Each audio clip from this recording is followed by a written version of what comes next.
Atlanta Falcons wide receiver Drake London is a very, very interesting prospect for a couple reasons. First of all, he's 6'4", 220, doesn't move like he's 6'4", 220. He seems like he's a little bit stiff, but in terms of motion on the field, it's a prime example of not looking at combine numbers and seeing how he moves with pads and a helmet on, because he moves really fluidly. He forces guys around him to miss tackles. He's pretty good after the catch. USC uses him really well after the catch as well. But the other thing that makes Drake London so interesting is, to be quite honest, his inconsistency in the game.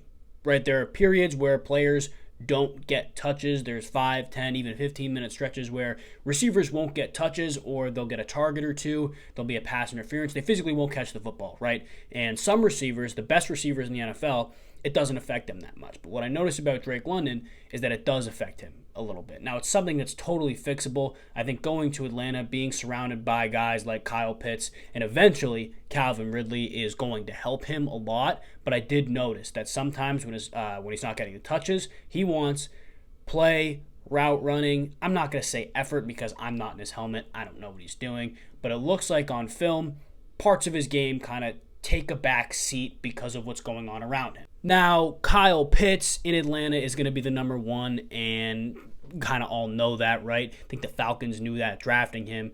But when he's not affected by the game around him, when he's playing, when he's hot, when he's not being super streaky, I completely understand why he was the number one wide receiver taken in this year's draft. It's kind of a non-debate looking at his size, his athletic ability, and how he moves on the football field, and I want you guys to look at the film, kind of see what I mean.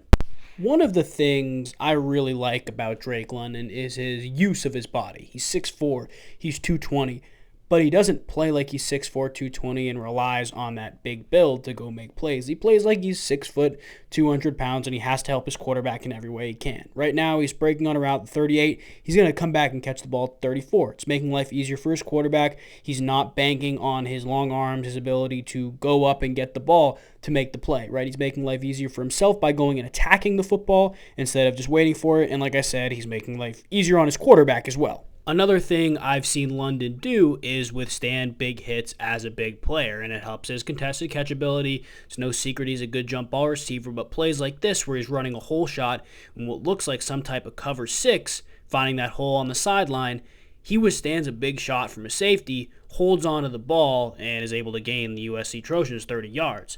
Not a lot of smaller receivers will have the ability to nonetheless go up and get this football, but also go hold on to it along the sidelines, and that catch is good on Sundays as well.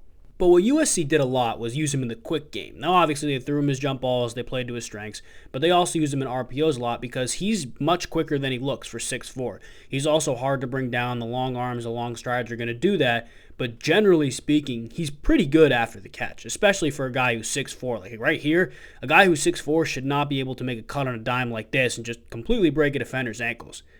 That's a lot for a big man. And what his run after catch ability allows him to do is motion into the backfield and have these little jet pass, jet sweeps, and also help with inside zone, counter, run plays as a blocker. You look at the guy he's going to be playing with, Kyle Pitts. They're very similar in size. London's more of a true receiver, but they could both serve that same purpose. And like I said before, Drake London's ability to make plays after the catch draws the eyes of the defense. A big playmaker like that is always going to do it. You're going to see a fake screen kind of sucker concept here. Both the defenders on the right side of the field are going to bite down and try to jump this Drake London bubble. They've been doing it all game. What do? They throw it in behind. London buys the eyes of the defense. Here's the thing, though. What worries me about Drake London is his route running a little bit. It's not like he can't run routes. He can run routes. He's actually pretty good at running routes. But the thing that scares me is his ability to run routes when the game is not going his way. That was one of the biggest concerns I had for him coming out. And to be honest with you, when he's running routes and playing at his best, there's no doubt in my mind that he is the number one wide receiver in this draft class. But Drake London is not always getting the football. This game specifically, USC ran the ball much more than I thought they would. And it kind of took Drake London out the game for probably 10 minutes of the quarter, and he started to take it off in his route running. You're going to see two routes, almost the exact same type of route here. Here on the bottom left, it's lazy. He's not trying to sell it to the outside, making life so easy for this corner who's just playing his deep third. He doesn't have to honor anything going out because London doesn't make him. But then Drake London starts getting more catches, he starts getting more touches, and he starts selling his routes better, right? He's going to fake the out. Granted, it's a different coverage, there's more man intentions, but the corner has to buy this, right? Because Drake London sells it so well. He has to honor that out. He's going to draw it upfield, and he's going to make a ridiculous catch. You're going to see it from this other angle.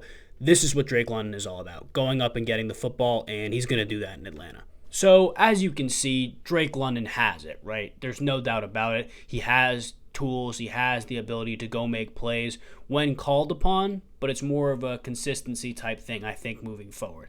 That is something that's fixable. You look at players who are drafted who have much bigger issues, like they can't run routes really well, or they're not super fast or athletic.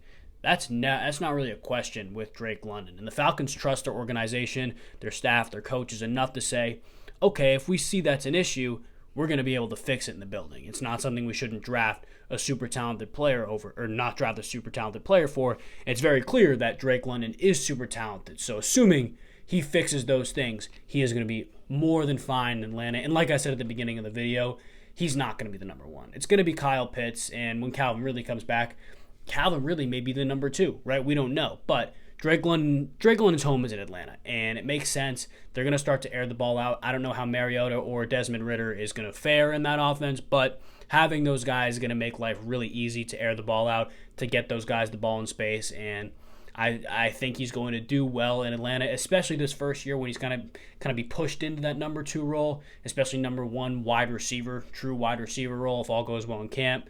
I think he's going to do really well. Thank you guys for watching. Again, if you're new, hit that subscribe button. God bless you guys.